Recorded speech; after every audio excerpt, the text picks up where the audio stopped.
स्वामी नमस्कार दोस्तों, मैं संदीप राव एक बार फिर से स्वामी विवेकानंद कंपटीशन सेंटर के ऑनलाइन प्लेटफॉर्म पे आपका स्वागत करता हूं, हार्दिक अभिनंदन करता हूं। हम ऑफलाइन क्लास को ही लाइव कर रहे हैं। आज आप जो ऑनलाइन क्लास देख रहे हो ये विवेकानंद कोचिंग में ऑफलाइन क्लास चल रही है और हम यहाँ पे आमेर का इतिहास पढ़ रहे थे। ऑफलाइन क्लास में प्रमुख राजवंश चल रहे हैं राजस्थान के और आमेर का इतिहास पढ़ रहे हैं। और आमेर के इतिहास में हमने जहाँ तक का इतिहास पढ़ लिया वो है भारमल, यानी कल हमने भारमल की बात की थी इस क्लास के अंदर है। और मैंने बताया था कि भारमल जो है वो मुगलों की अधीनता स्वीकार करने वाला संपूर्ण राजपुताने का पहला शासक है। वैवाहिक संबंध बनाने वाला भी यही है। इसने अपनी बेटी हरखा बाई का विवाह कर दिया था अकबर के साथ और उसी विवाह से बाद में जहांगीर का जन्म हुआ था। ये बात यहाँ तक कि अपन ने कर ली थी। साथ में एक दो बात जो इसकी बची वो ये है, भारमल को कितना मनसब दिया गया था? 5000 का मनसब दिया गया। साथ ही कौन सी उपाधियां दी गई थी? राजा और अमीर उल उमरा की एक पद दिया गया था, कौन सा? मेरे सामा का। साथ ही इस भारमल ने दौसा के अंदर एक कस्बा बसाया और उस कस्बा, वो कस्बा कौन सा है भाई? लवाण। यानी इसने दौसा के अंदर लवाण नामक कस्बा बसाया। 5000 का इसको मनसब मिला है। अधीनता स्वीकार करने वाला, वैवाहिक संबंध बनाने वाला पहला शासक ये है। इसको राजा की उपाधि मिली, मीर ए सामा का पद दिया गया और अमीर उल उमरा का पद जो उपाधि है वो इसको दी गई। भारमल के बाद आमेर का जो अगला शासक बना उस शासक का नाम है भगवंत दास और इसी को कहा जाता है भगवान दास। एक ही बात है, भगवान दास बोल दो या भगवान दास। जैसे भारमल लिखा हुआ है ना, एक कल बताया था इसके बारे में। इसका वास्तविक नाम बिहारी मल था। भारमल का वास्तविक नाम क्या था? बिहारी मल। इसका जो शासनकाल रहा वो था 1547 से लेकर 73 से लेकर 1589 तक। भगवान दास 1573 से 89 तक शासक रहा और इसके समय भी जो मुगल बादशाह था वो कौन है? अकबर है। और ध्यान रहे, भारमल जो था भगवान दास जो था वो अकबर के दरबार में 1562 में ही चला गया था। कब चला गया था? क्योंकि मैंने अधीनता के समय बताया था कि भारमल ने अपने बेटे भगवान दास और पोते मान सिंह की नियुक्ति किसके दरबार में? तो हमें कभी पूछा जाए कि भगवान दास कब गया अकबर के दरबार में, तो 73 में नहीं भाई, कब गया है वहां। और इस अकबर ने भी इसे भगवान दास को एक उपाधि दी, बांके राजा। कौन सी उपाधि दी है? बांके राजा की उपाधि दी। साथ ही 5000 का क्या बनाया? इसको मनसबदार बनाया। भगवान दास को 5000 का मनसबदार बनाया गया है, बांके राजा की उपाधि दी गई है। ये अकबर के दरबार में चला गया है 1562 में ही। साथ ही भगवान दास जो है इसने अपनी पुत्री मानबाई का विवाह, क्या नाम है भाई? मानबाई का विवाह जहांगीर का बेटा था, कौन है? अकबर का। जहांगीर इसके मानबाई का विवाह कर दिया। इस विवाह से एक बेटा हुआ जिसका नाम क्या है? खुसरो। जहांगीर का एक बेटा खुरम था। मैंने आपको मारवाड़ का इतिहास पढ़ा है, वहां बताया होगा कि मोटा राजा उदय सिंह ने अपनी बेटी का विवाह किया था किसके साथ? जहांगीर के साथ। उस विवाह से एक बेटा हुआ जिसका नाम था खुरम और इस विवाह से एक बेटा हुआ जिसका नाम है खुसरो। और जहांगीर का एक बेटा मैंने क्या बताया? खुरम, जिसको हम किस नाम से जानते हैं? याद रखना, ये जो मानबाई है इसे मुगल दरबार के अंदर शाह बेगम के नाम से जाना जाता था। किस नाम से जाना जाता था? इस मानबाई को जहांगीर ने एक नाम दिया, सुल्तान ए निसा। कितने नाम बताए मैंने इसके? 2। मुगल दरबार में मानबाई को शाह बेगम के नाम से जानते हैं। साथ ही मानबाई को सुल्तान ए निसा किसने कहा है? जहांगीर ने कहा है। मैंने कहा जहांगीर का एक बेटा कौन है? खुरम है। वास्तविक उत्तराधिकारी कौन था? खुरम ही था। लेकिन ये खुसरो जो है ये सिखों के 5वें गुरु अर्जुन देव के प्रभाव में आकर क्या कर देता है? विद्रोह कर देता है। बाद में इस मानबाई ने अपने ही बेटे खुसरो की क्या कर दी? हत्या कर दी। इसलिए इस मानबाई को क्या कहा जाता है? पुत्र हंता माता कहते हैं। तो पुत्र हंता माता के नाम से किसको जानते हैं? मानबाई को। मैंने बातें बताई कि भगवान दास 73 से 89 तक समकालीन अकबर है। अकबर के दरबार में चला गया, 62 में ही उपाधि मिली है बाके राजा की, मनसबदार बनाया गया कितने का, 5000 का। इसकी बेटी है मानबाई, अकबर का बेटा है जहांगीर, दोनों का किया गया है विवाह, और इस विवाह से खुसरो का जन्म हुआ। खुसरो ने विद्रोह किया तो इसी की माता ने इसकी हत्या कर दी, तो मानबाई को कहेंगे पुत्रहंता। मानबाई को शाह बेगम के नाम से भी जानते हैं और सुल्तान निसा के नाम से भी। इसके बाद इस भगवान दास की और कौन सी बातें याद रखें, तो याद रखना भगवान दास को 1569 में, और 1569 की बात एक जगह पड़ती है रणथंभौर, और रणथंभौर का राजा था उन दिनों सुरजनहाड़ा। इस सुरजनहाड़ा के ऊपर आक्रमण किया था 1569 में किसने, अकबर ने, और इस आक्रमण में सहयोग किसने किया है, भगवान दास ने। तो हम लाइन ऐसे याद रखेंगे कि भगवान दास ने रणथंभौर पर आक्रमण के दौरान मुगल सेना का सहयोग किया, और बात कब की है, 1569 की। बाद में बात याद रखोगे 1573 की, और 1572-73 के अंदर अकबर ने महाराणा प्रताप को समझाने के लिए कितने शिष्टमंडल भेजे थे, तो प्रताप को समझाने के लिए कौन से शिष्टमंडल में गया, तीसरे शिष्टमंडल में। बेटा पहले गया है, बाप बाद में गया है, तो हम याद रखेंगे कि ये कौन से वाले शिष्टमंडल में गया, तीसरे वाले शिष्टमंडल में ये महाराणा प्रताप को समझाने के लिए गया, बात 1573। उसके बाद याद रखना 1582, और 1582 से 1589 के मध्य इसको पंजाब का मुगल सूबेदार नियुक्त किया गया है। यानी पंजाब का सूबेदार कब नियुक्त किया गया इसको, तो याद रखना 1582 से 89 के मध्य। बस इतनी ही बातें याद रखनी है भगवान दास की। रिपीट करें तो याद यह है 62 में अकबर के दरबार में गया, अकबर ने 5000 का मनसबदार बनाया, बांके राजा की उपाधि दी है। अपनी बेटी मानबाई का विवाह अकबर के बेटे जहांगीर के साथ कर दिया। 1569 में रणथंभौर अभियान के दौरान इसने अकबर का सहयोग किया था।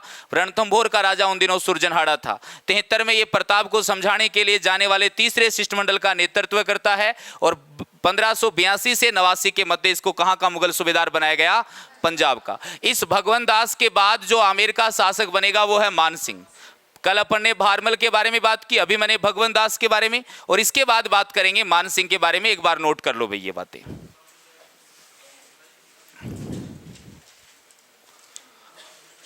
वो अभी बता रहे हो भी, वो दादू दयाल जी वाली वो बात, वो अपन ने पढ़ा था क्या, वो मैगजीन दुरक करवाए थे क्या, तो मैंने ऐसा बताया था क्या कि मैगजीन दुरक की जो नींव किसके हाथों से रखवाई गई, दादू दयाल जी के हाथों से रखवाई गई थी।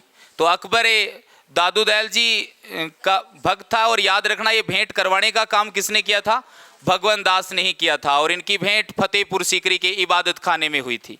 ये दादू दयाल जी पढ़ाया, वहां बता दिया था। ये नोट कर लो ये बातें। भगवान दास शासनकाल लिख लो 1573 से 89। अच्छा, ये कल वाले में लिखवाया नहीं था क्या, तो भारमल में लिख लो ये बात कहीं भी। भारमल को 5000 का मनसबदार बनाया गया।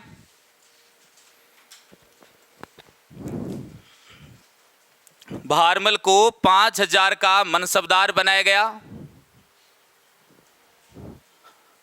और अगली लाइन में लिख लेना,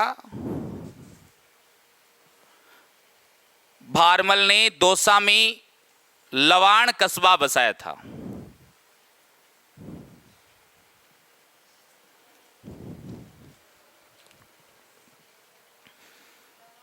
लवाण कस्बा बसाया था।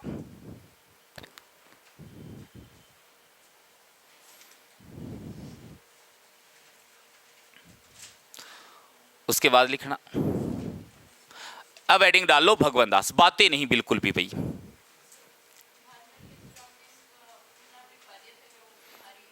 बिहारी मल लिखो तो लिख लो, वैसे याद ही रह जाता है भारमल से बिहारी मल, है ना। लिखो तो लिख लो, अगर आपको ऐसा लगता है कि हम भूल जाएंगे कि भारमल ही बिहारी मल था क्या, तो लिख सकते हो। लिख लो भगवान दास,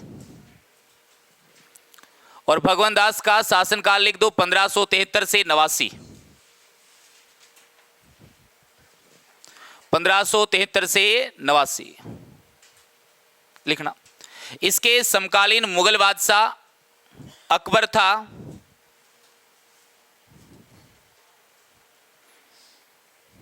इसके समकालीन मुगल बादशाह अकबर था,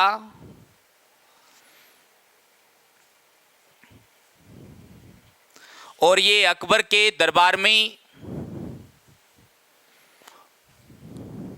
और ये अकबर के दरबार में 1562 में ही चला गया था।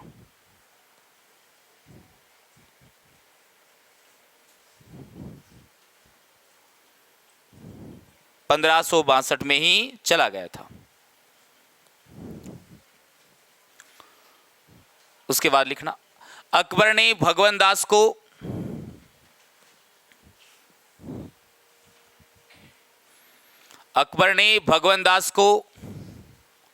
बांके राजा की उपाधि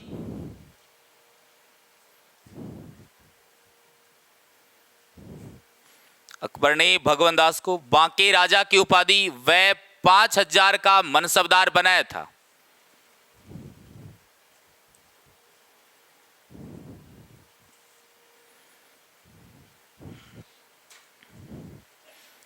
पांच हजार का मनसबदार बनाया था। उसके बाद लिखना, भगवान दास ने अपनी पुत्री मानबाई का विवाह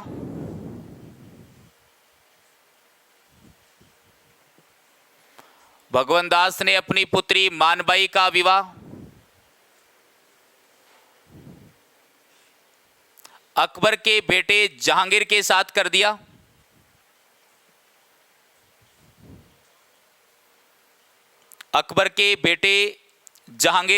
कर दिया।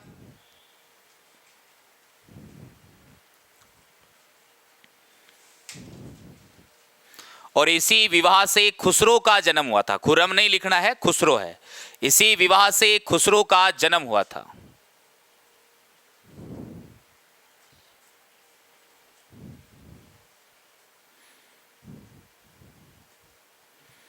नीचे नोट लगा के लिखना। उसके बाद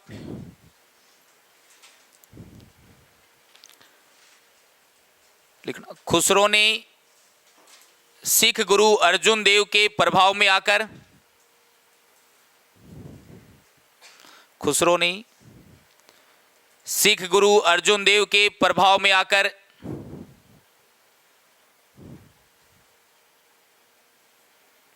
अपने पिता के विरुद्ध विद्रोह कर दिया।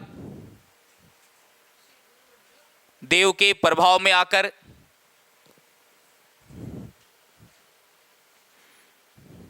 अर्जुन देव के प्रभाव में आकर अपने पिता के विरुद्ध विद्रोह कर दिया। तो माता मानबाई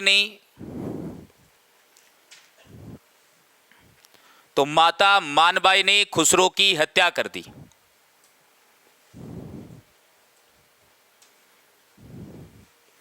तो माता मानबाई ने खुसरो की हत्या कर दी।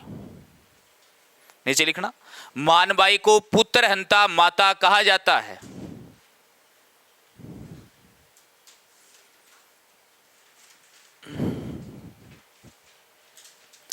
पुत्रहंता माता कहा जाता है।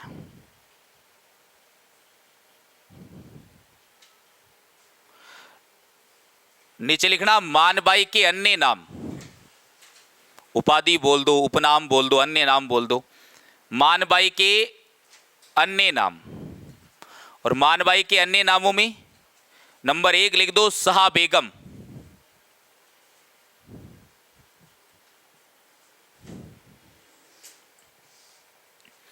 शाह बेगम। नंबर 2 लिख दो, सुल्तान ए निसा।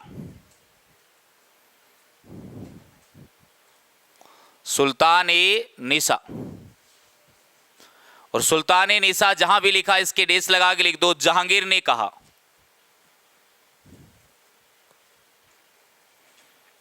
सुल्तान ए निसा किसने कहा है इसको भाई? जहांगीर ने कहा है। फिर लिखना, भगवान दास ने 1569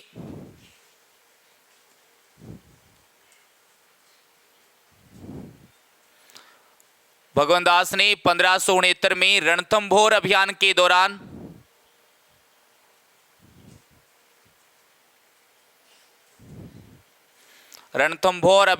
दौरान मुगल सेना का सहयोग किया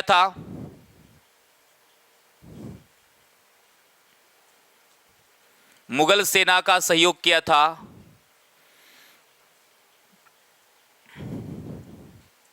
इस समय रणथंभौर का शासक सुरजनहाड़ा था। इस समय रणथंभौर का शासक सुरजनहाड़ा था।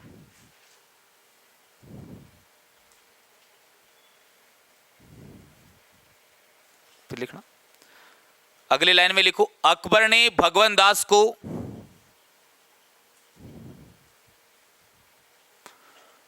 1573 में, अकबर ने भगवंत दास को 1573 में महाराणा प्रताप को समझाने के लिए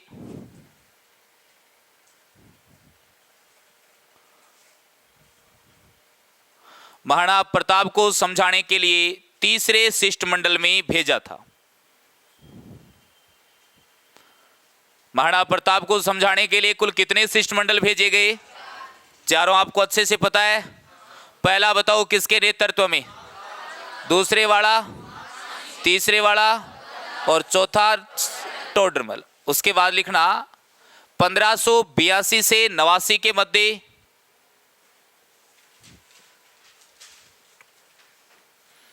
1582 से 89 के मध्य भगवंत दास को पंजाब का,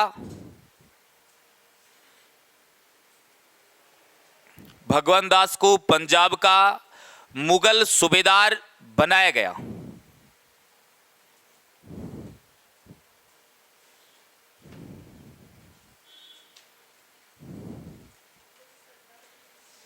मुगल सूबेदार बनाया था, यानी पंजाब का मुगल सूबेदार 82 से 89 के मध्य किसको बनाया गया?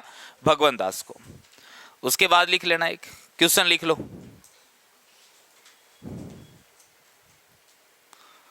मुगल बादशाह अकबर व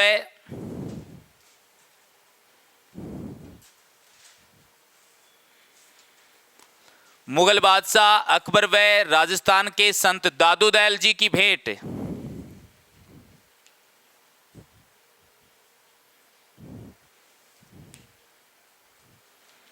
दादू दयाल जी की भेंट किसने करवाई थी?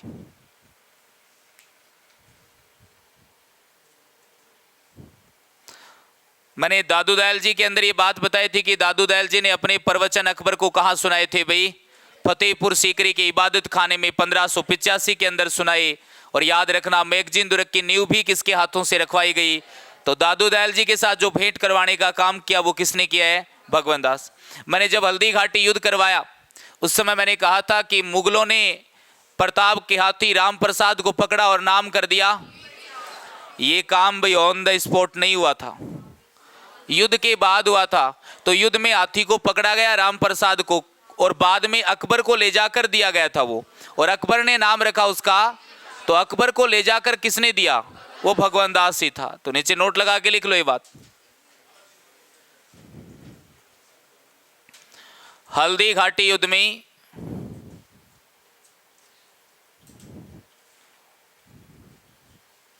हल्दी घाटी युद्ध में भगवंत दास ने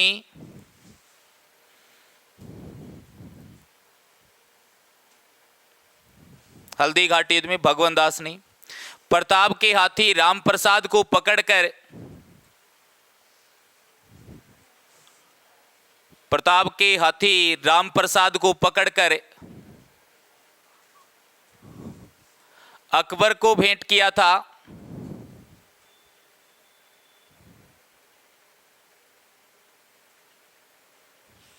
अकबर को भेंट किया था। और आगे वाली लाइन नहीं लिखनी है, पता ही आपको। अकबर ने क्या किया? नाम बदल दिया और पीर प्रसाद। ये बातें याद रखनी है। भगवंत दास, भगवंत दास के बाद अगला शासक कौन बनेगा भाई? मान सिंह बनेगा। कोई एक आध बात जानते हो तो बता दो।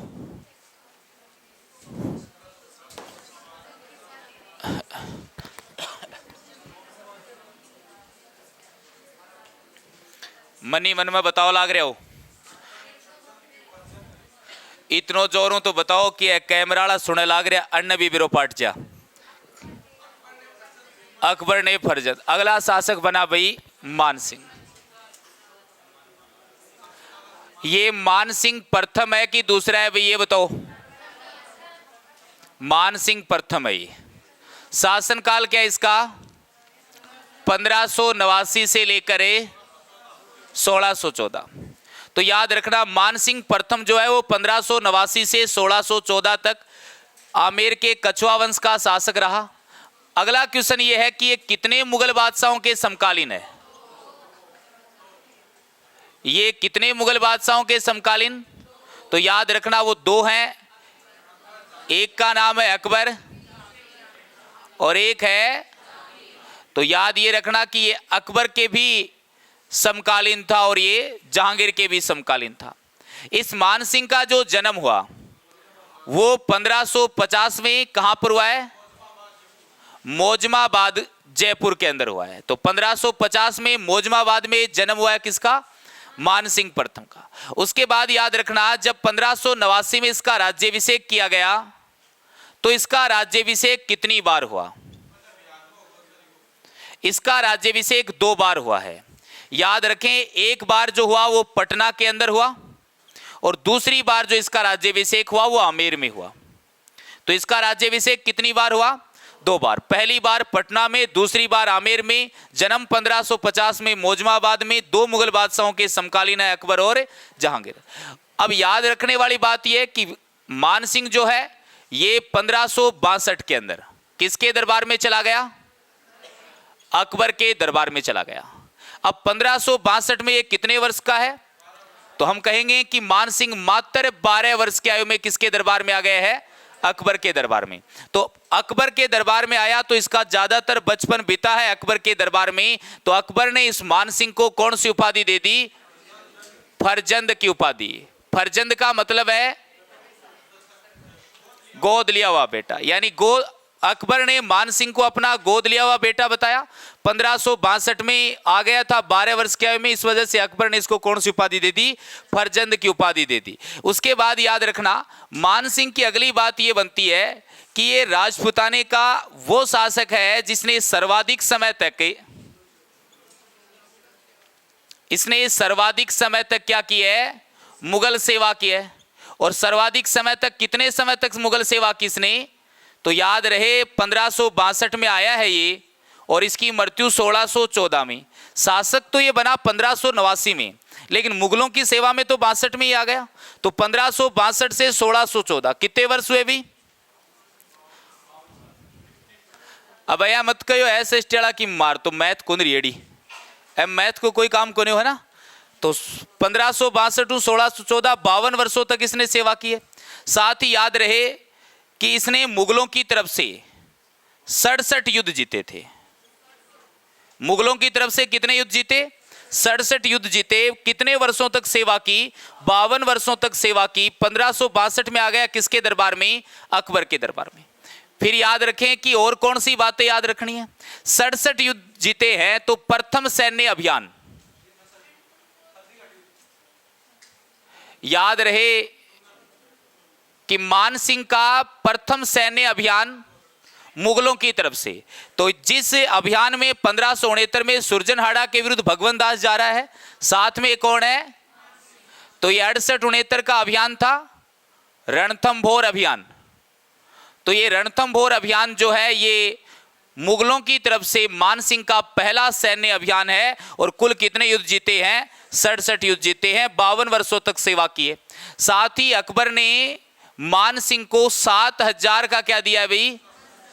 मनसब दिया है। तो हम ये कहेंगे कि मुगल दरबार में सर्वाधिक सम्मान, क्योंकि 5-7 मनसब का मतलब ये थोड़ी है कि 7000 रुपए दिए, ये तो एक तरीके का सम्मान ही तो था। तो मुगल दरबार में सर्वाधिक सम्मान पाने वाला शासक कौन है? मानसिंह है। कितना मनसब मिला इसको? 7000 का। पहला सैन्य अभियान कुल कितने वर्षों तक? तो सर्वाधिक समय तक 62 में आ गया। तो अकबर ने कौन सी उपाधि दे दी? फरजंद की।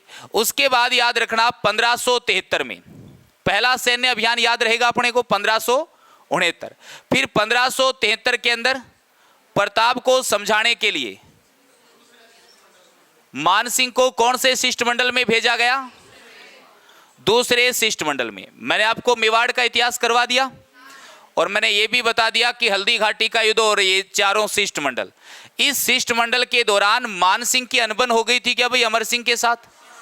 ऐसा कुछ इतिहासकार मानते हैं कि जब एक भोज का आयोजन किया गया और उस भोज में कौन नहीं आया, प्रताप नहीं आया, तो बुरा मान गया कौन, मान सिंह, और ये नाराज होकर चला गया था और जाके अकबर को बोला कि भविष्य में अगर कभी उसके साथ युद्ध करने की जरूरत पड़े तो प्रधान सेनापति किसको बनाया जाए, मेरे को बनाया जाए।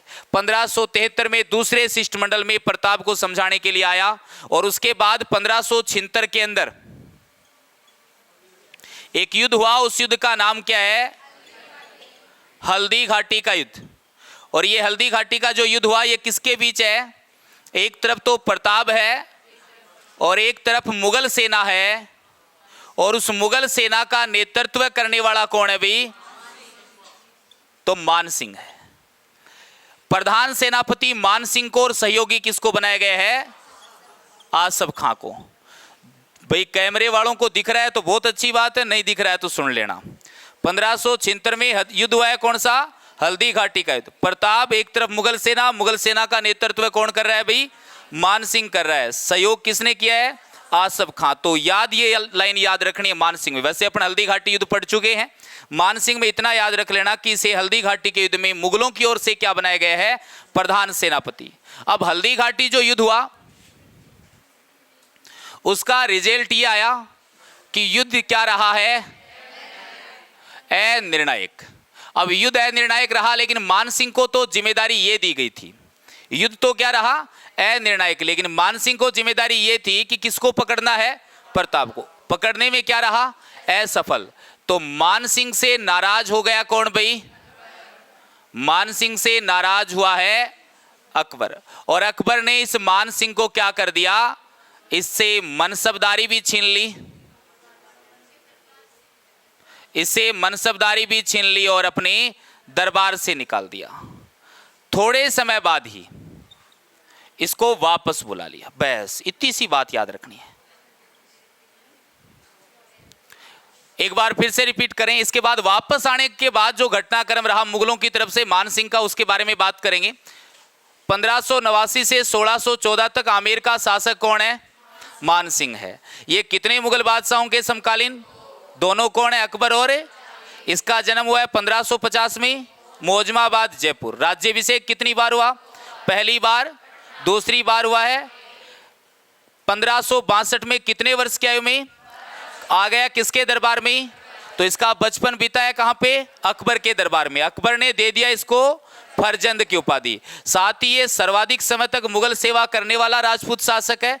1562 से 1614 कितने वर्षों तक, मुगलों की तरफ से कितने युद्ध जीते, तो 67। पहला सैन्य अभियान है 1569 का रणथंभौर अभियान। कितना मनसब मिला इसको, सर्वाधिक सम्मान पाने वाला मान सिंह है, तो दूसरा सबसे ज्यादा कौन है, राय सिंह। 1573 में ये प्रताप को समझाने के लिए 1576 में हल्दी घाटी युद्ध का प्रधान सेनापति मुगलों ने किसको बनाया है, सहयोगी बनाया। क्वेश्चन बताओ तो फिर, हल्दी घाटी का युद्ध जो है, इस युद्ध की योजना मुगलों ने कौन से दुर्ग में बनाई, मेगजीन दुर्ग में बनाई। मान सिंह ने अपने अभियान की शुरुआत कहां से की, मान सिंह ने अपनी सेना का पड़ाव कहां डाला, सामने सेना किसकी है, युद्ध भूमि में पहला आक्रमण किस ओर से हुआ, प्रताप की ओर से हुआ। पहला जो चरण का युद्ध है वो किसके पक्ष में रहा, राजपूतों के पक्ष में। मुगल सेना भाग रही थी तो भागती हुई सेना को किसने रोका, कौन सा वाद्य यंत्र बजाया, घोषणा क्या की,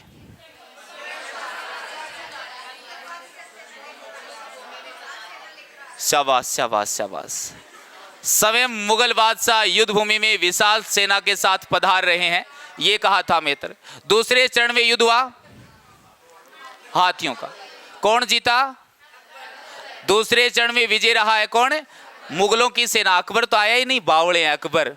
मुगल सेना क्या रही है, विजय रही है। हाथियों का युद्ध हुआ, वो कहां पर हुआ, बनास नदी के तटीय क्षेत्र रक्तलाई में हुआ था। इस वजह से इस युद्ध को बनास नदी का युद्ध भी कह दिया जाता है।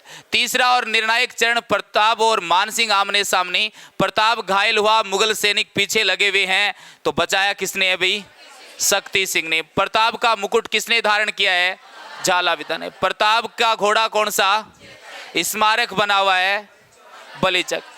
हल्दी घाटी युद्ध के बाद प्रताप का इलाज किया गया कहां पर, कोल्यारी गुफा के अंदर। जब युद्ध निर्णायक रहा और मान सिंह किसको नहीं पकड़ पाया, प्रताप को नहीं पकड़ पाया तो नाराज हो गया। मन में आ गया ऐसा अकबर के, बातें नहीं, अकबर के ऐसा मन में आया कि शायद ये राजपूत है, तो इसने जानबूझ के एक राजपूत को नहीं पकड़ा।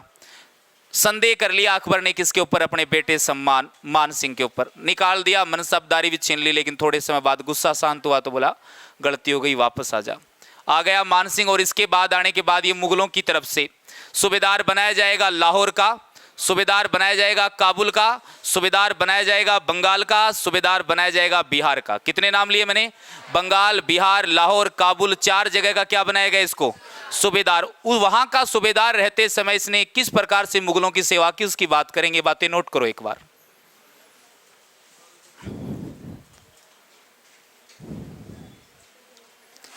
(1576) में हल्दी घाटी युद्ध के बाद निकाला इसको, लेकिन याद रहे तब तक ये क्या नहीं था, शासक नहीं था आमेर का।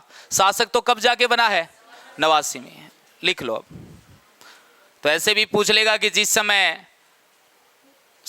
हल्दी घाटी युद्ध का नेतृत्व कर रहा था उस समय कौन सी जगह का शासक था? मान सिंह। तो किसी भी जगह का क्या नहीं है, ये शासक तो बना ही 89 में। लिख लो, मान सिंह प्रथम शासनकाल लिख दो, 1589 से 1614।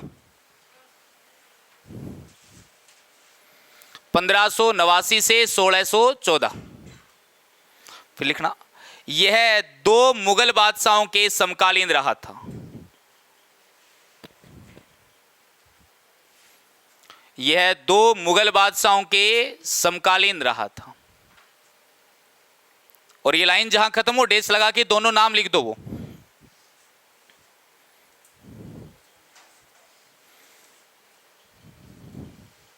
अकबर व जहांगीर। उसके बाद लिख दो जन्म 1550 में मौजमाबाद जयपुर।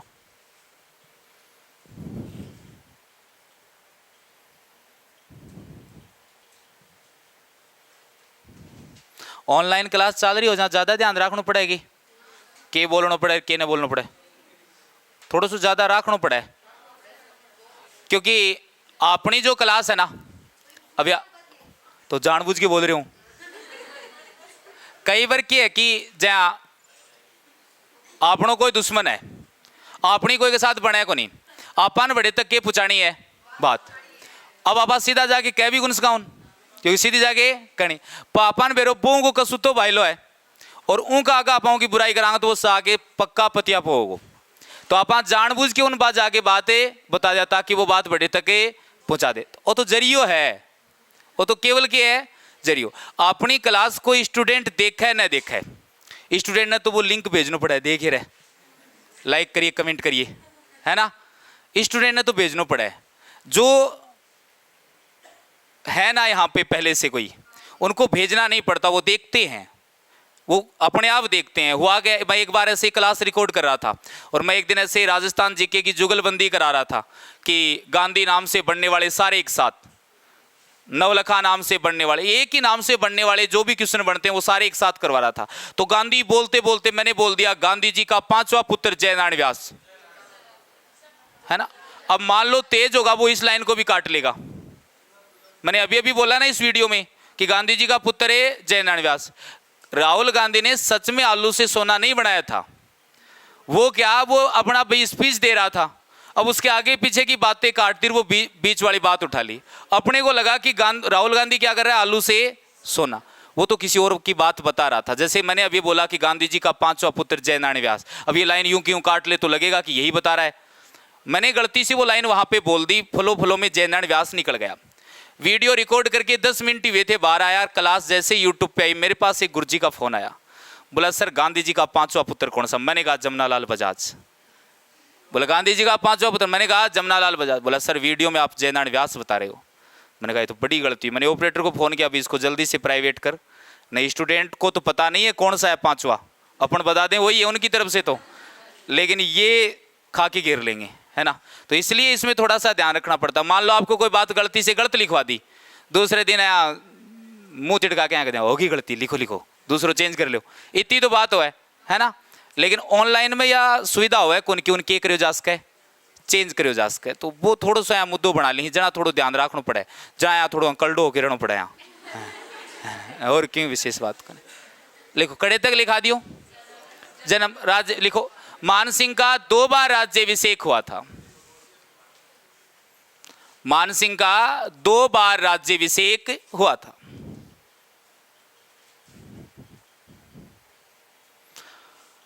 और डेस लगा के दोनों नाम लिख दो, पहली बार पटना में, दूसरी बार आमेर में।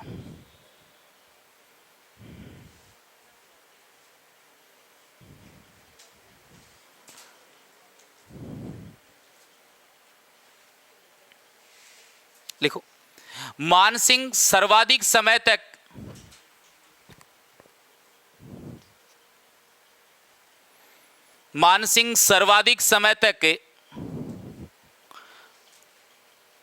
मुगल सेवा करने वाला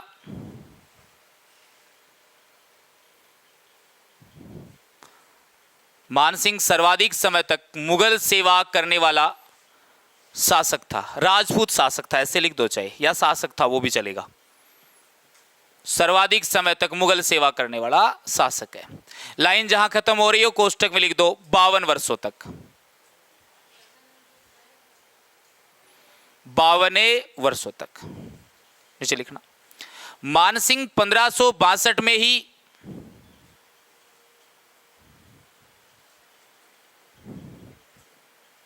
मानसिंह 1562 में ही अकबर के दरबार में चला गया था।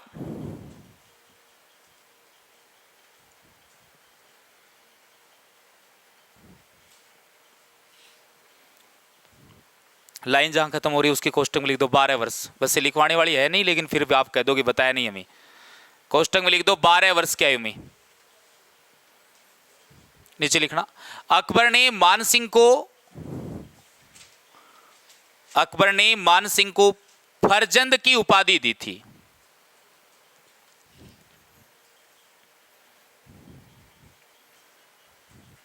फरजंद की उपाधि दी थी तथा 7000 का मनसबदार बनाया था।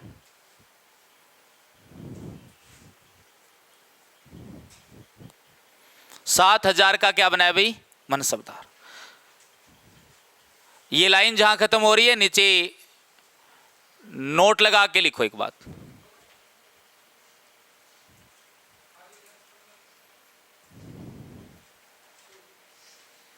हाँ 10-15 मिनट एवर लिखवा दूं गुरुजी, लिखो।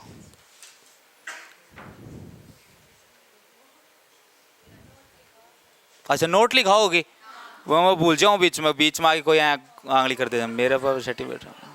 लिखो लिखो, मानसिंह मुगल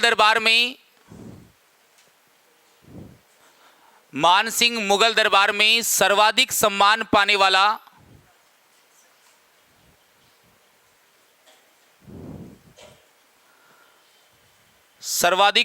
पाने वाला राजपूत शासक था।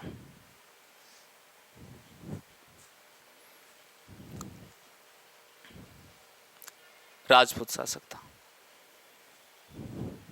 नीचे लिखना, मानसिंह ने मुगलों की ओर से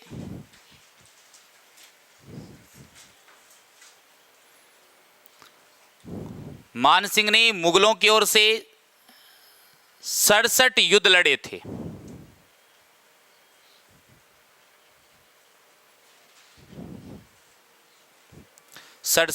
युद्ध लड़े थे। नीचे लिखना, मुगलों की ओर से मानसिंह का प्रथम सैन्य अभियान,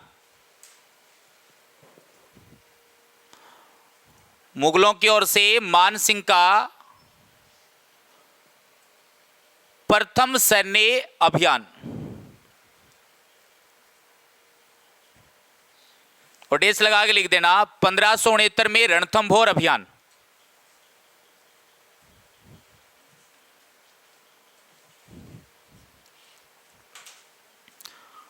(1569) में कौन सा अभियान है भाई? रणथंभौर अभियान। फिर लिखना, अकबर ने मानसिंह को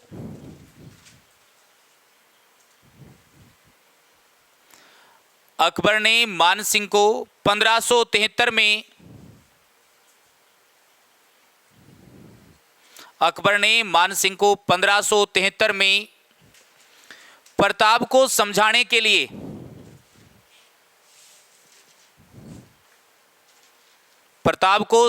के लिए दूसरे शिष्टमंडल में भेजा था। और क्या समझाने के लिए? तो पता ही भाई, अधीनता स्वीकार करवाने के लिए, प्रताप को समझाने के लिए दूसरे शिष्टमंडल में भेजा था।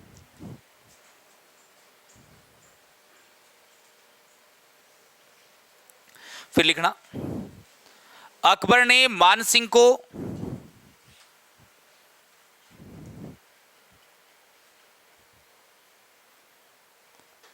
1576 में हल्दी घाटी युद्ध में,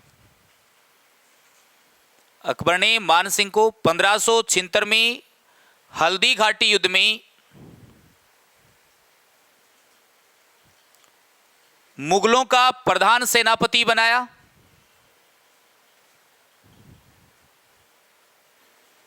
मुगलों का प्रधान सेनापति बनाया और प्रताप को बंदी बनाने का आदेश दिया।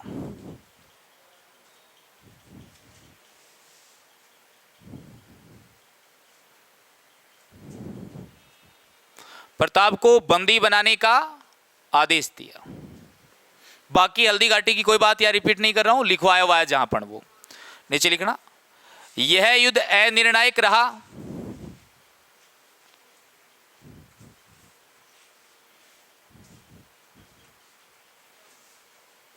यह युद्ध अनिर्णायक रहा और मानसिंह प्रताप को बंदी बनाने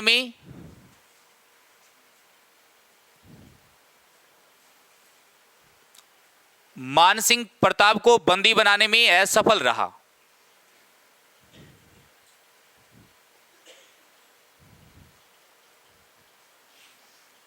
असफल रहा तो अकबर मानसिंह से नाराज हो गया।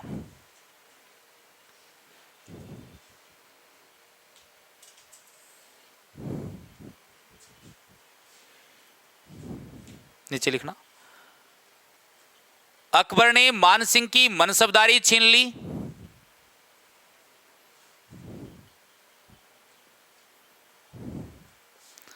अकबर ने मानसिंह की मनसबदारी छीन ली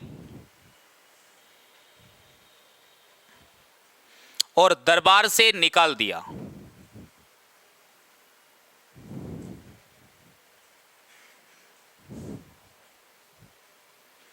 परंतु कुछ समय बाद ही वापस बुला लिया।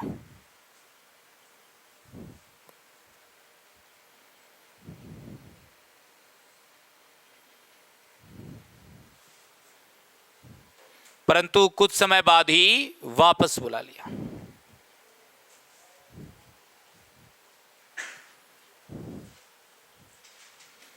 अब वापस आने के बाद मानसिंह का मुगलों की तरफ से क्या योगदान रहा उसकी बात करते हैं भी।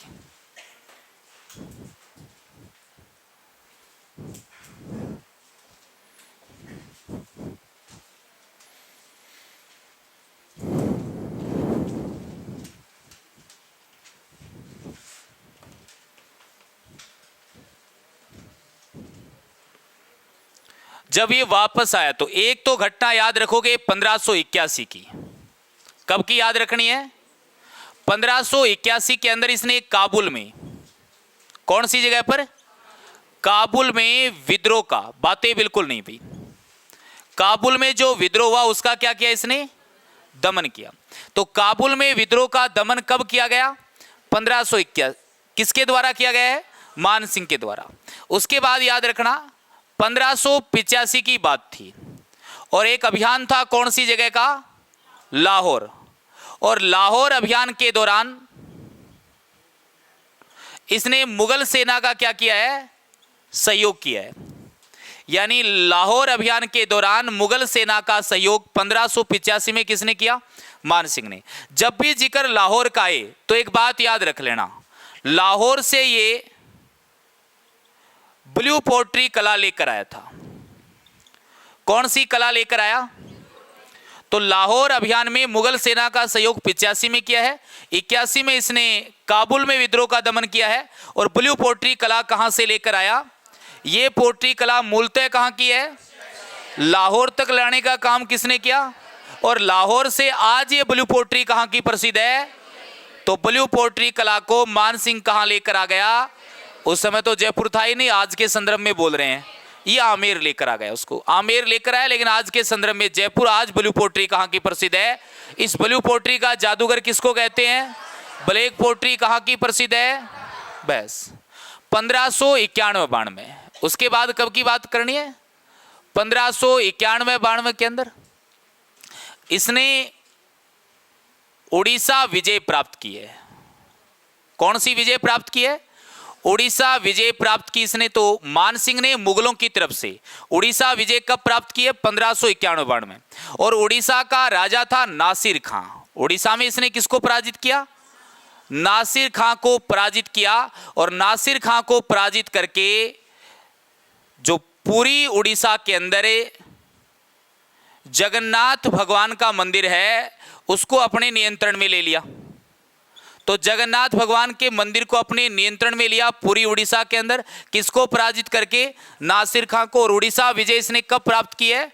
1591-92 के अंदर। उसके बाद मानसिंह जब वापस आया तो इसे कुछ जगहों का क्या बनाया गया है?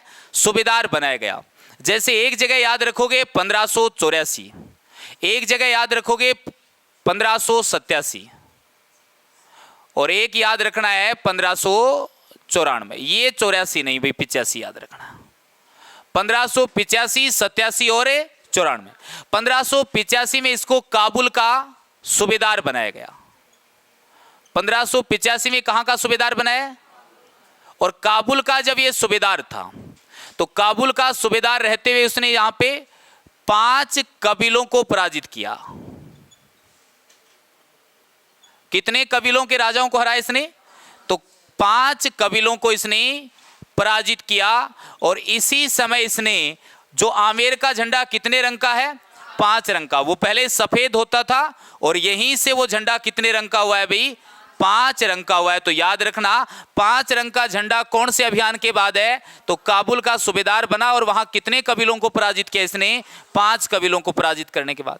एक बात है कब की? 1587 की। और 87 में इसको बनाया गया है कौन सी जगह का? बिहार का। यानी 1587 में बिहार का क्या बना? ये सूबेदार।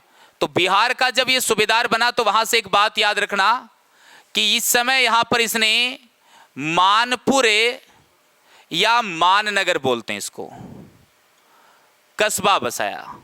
यानी मानपुर या माननगर कस्बा इसने बिहार में, बिहार का सूबेदार रहते समय इसने बसाया। साथ ही याद रखना इसने बिहार विजय के दौरान, इसने बिहार विजय के दौरान कुछ राजाओं को इसने पराजित किया है जिनके नाम याद रख लेना। उन राजाओं में एक नाम याद रखोगे पूर्णमल का, एक नाम याद रखोगे अनंत चेरू का, एक नाम याद रखना रामचंद्र देव। यानी रामचंद्र देव को जो उड़ीसा का था, अनंत चेरू जो गया का था और पूर्णमल जो गिद्धौर का था, इन राजाओं को पराजित इसने कौन सी विजय के दौरान किया है? तो बिहार विजय के दौरान। बिहार में इसने कौन सा कस्बा बसाया है? मानपुर कस्बा। 1594 में इसे सूबेदार बनाया गया कौन सी जगह का? बंगाल का। तो 1594 में बना ये बंगाल का सूबेदार। और बंगाल का जब सूबेदार बना तो वहां से क्या क्या याद रखोगे? तो एक तो बंगाल में इसने क्या किया है? अकबरपुर कस्बा बसाया है। और इसी अकबरपुर को आजकल क्या कहते हैं? राजमहल। वर्तमान में इस अकबरपुर को किस नाम से जानते हैं? राजमहल के नाम से जानते हैं। तो अकबरपुर कस्बा किसने बसाया है? मानसिंह ने बसाया। कहां पर? 1594 में बंगाल के अंदर। फिर याद रखना इसने बंगाल के राजा केदार को इसने पराजित किया। और बंगाल के राजा केदार को पराजित करके वहां से शीला देवी की प्रतिमा लेकर आया। किसकी प्रतिमा है भाई? शीला देवी की प्रतिमा लेकर आया। और इस शीला देवी की प्रतिमा को इसने जलेबी चौक, कौन सा चौक है भाई? जलेबी चौक आमेर के अंदर इसने स्थापित करवा दिया। और यही शीला देवी जो है वो कछवा राजवंश की क्या है? आराध्य देवी है। ये कितने भुजाओं की है भाई? ये 8 भुजाओं की प्रतिमा है। और शीला देवी जो है इसे 2.5 प्याले शराब चढ़ाई जाती है। तो शीला देवी यानी 1594 में बंगाल का सूबेदार बना। कस्बा बसाया कौन सा? क्या कहते हैं आजकल? किसको पराजित किया? केदार को पराजित करके प्रतिमा लेकर आया, शीला देवी का मंदिर बनवा दिया, जलेबी चौक आमेर। कछुआ राजवंश की क्या है? कितने भुजाओं की है ये और कितने प्याले शराब चढ़ाई जाती है? 2.5 प्याले शराब चढ़ाई जाती है। बंगाल अभियान से ही एक बात और याद रखना, इस बंगाल अभियान पर जाते समय, यार बंगाल अभियान का जब ये सूबेदार था उस दौरान इसकी तबीयत खराब हुई तो ये वापस आ गया था। बंगाल अभियान से क्या गया ये, और यहां पर इसने अपने बेटे जगत सिंह को भेज दिया। यानी जगत सिंह कहां चला गया? बंगाल चला गया। और बंगाल अभियान के दौरान ही जगत सिंह की क्या हुई? तो जगत सिंह की माता आमेर की पत्नी, आमेर के मान सिंह की पत्नी, क्या नाम है भाई? अब इस बात को भी कोई काट सकता है यहां से, है ना? आलू से सोना बनवा देगा कोई ना कोई, राहुल गांधी बना के देगा, छोड़। हाँ, क्या नाम है भाई? कनकावती ने कौन सा मंदिर बनवा दिया? पहले बताया हुआ है कि इस मंदिर के बारे में कुछ क्या बताया था? इस जगत शिरोमणि मंदिर को क्या कहा जाता है? मेरा मंदिर कहते हैं। तो कंकावती ने अपने बेटे जगत की याद में जगत शिरोमणि मंदिर का निर्माण करवाया। ये आमेर गांव में ही बना हुआ है। इस मंदिर में जो प्रतिमा लगी है, मीराबाई ने बचपन में उसकी भक्ति की थी, इस वजह से इसे क्या कहा जाता है? मेरा मंदिर। ये कुछ अभियानों की अपन ने बात की है। और भी इसने, जैसे एक मंदिर राधा गोविंद का मंदिर इसने बनवाया था। बनारस के अंदर इसने क्या किया था भी? मानसिंह घाट का निर्माण करवाया था। पुष्कर के अंदर इसने मान महल का निर्माण करवाया और बैराट के अंदर इसने पंचमहल का निर्माण करवाया। इसी के दरबार के अंदर पुंडरीक रहते थे, इसी के दरबार में हापा बारट रहते थे, इसी के दरबार में मुरारी दान रहते थे और इसी के दरबार में जगन्नाथ रहा करते थे। ये दरबारी विद्वान और इसकी जो रचनाएं हैं इनकी बाद में बात करेंगे। एक बार ये बातें नोट कर लो भाई मान सिंह की।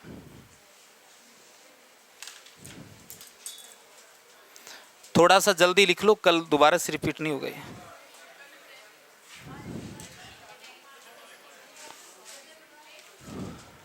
काल लिखाओ, कब काल ही गए?